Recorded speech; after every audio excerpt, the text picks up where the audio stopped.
अस्सलाम वालेकुम। मेरा नाम है अब्दुर्रहमान। आज का हमारा क्लास है टाइप्स ऑफ पेनोसार्टोसिस।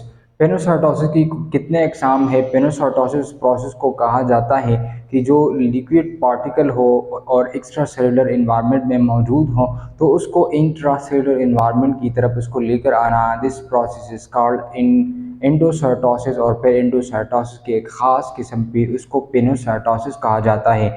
उसके दो अकसाम इस वीडियो में हम डिस्कस करेंगे। एक को माइक्रोपेनोसार्टोसिस कहा जाता है और दूसरे को मैक्रोपेनोसार्टोसिस कहा जाता है। माइक्रोपेनोसार्टोसिस, माइक्रो जिसे लफ्ज़ से वाज़ेह है, माइक्रो का मतलब है स्मॉल और मैक्रो का मतलब होता है लार्ज।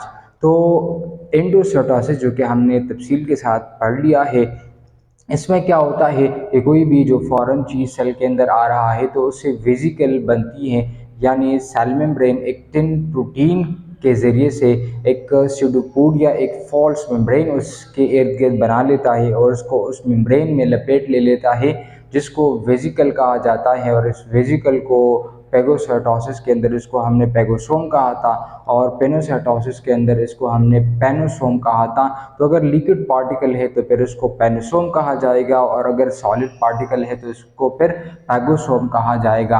तो फिर क्या होता है कि सेल के साइटोप्लाज्म के अंदर एक प्रोटीन मौजूद होता है जिसको मोटर प्रोटीन कहा जाता है और इस मोटर प्रोटीन के साथ वो वेसिकल अटैच हो जाता है और फिर इसको लाइसोसोम्स तक लेकर जाया जाता है, जहाँ पर उसकी एसिड हाइड्रोलिसिस होती है और इसको छोटे छोटे पार्टिकल्स में कन्वर्ट की जाती हैं या उसकी डाइजेशन वो वाक़या हो जाती हैं। तो ये माइक्रोपेनोसार्टोसिस में फॉर्मेशन ऑफ स्मॉल वेजिकल, यानी कोई भी चीज़ जो कि आउटसाइड इन्वायरमेंट से आ रहा है लेकिन वो वेजिकल की सूरत में ही आएगा, क्योंकि सेल एक प्रोसेस करता है। एक्टिन एक्टिन प्रोटीन को सेल मेम्ब्रेन की एक्सटेंशन वाक़या होती हैं और वो इसके इर्द गिर्द लपेट ले लेता है। लेट्स से ये हमारे साथ एक पार्टिकल है जो फ्लूइड के फॉर्म में है और ये आउटसाइड इन्वायरमेंट मौजूद है। ये उसका सेल मेम्ब्रेन है। सेल मेम्ब्रेन की इंटरनल ये वाला हमारे साथ इनसाइड इन्वायरमेंट है और ये सेल मेम्ब्रेन है। ठीक है, लेट्स से ये एक पार्टिकल है जिसने सेल ने इसको अपने इंटरनल इन्वायरमेंट में लेकर आना है, लेकिन ये एक स्मॉल मॉलिक्यूल्स हैं फ्लूइड के फॉर्म में। तो क्या होता है कि ये सेल मेम्ब्रेन जो है ये एक्सटेंड कर जाता है इस तरह और इसको मेम्ब्रेन में लपेट ले लेता है और इसके बाद फिर ये डायरेक्टली जो है ये सेल के इंटरनल इन्वायरमेंट में चला आता है।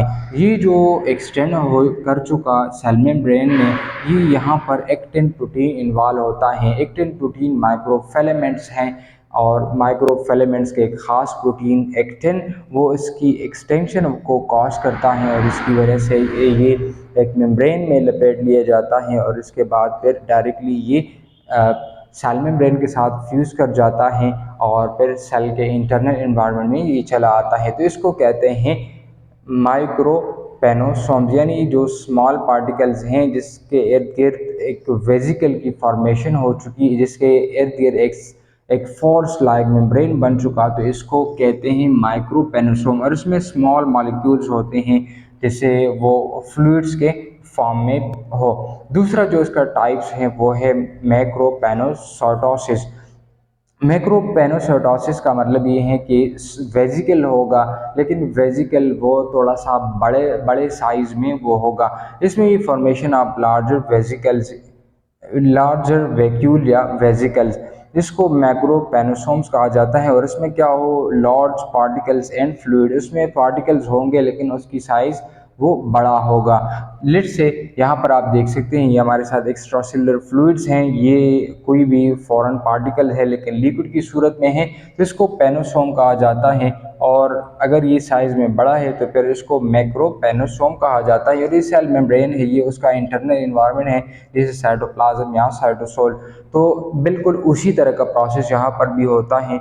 ये एक्सटेंड कर जाता है सेल मेम्ब्रेन और ये अपने इंटरनल इन्वायरमेंट में उसको लेकर आता है। तो ये था आज का हमारा क्लास टाइप्स ऑफ पेनोसार्टोसिस। एक मैक्रोपेनोसार्टोसिस है और दूसरा माइक्रोपेनोसार्टोसिस है।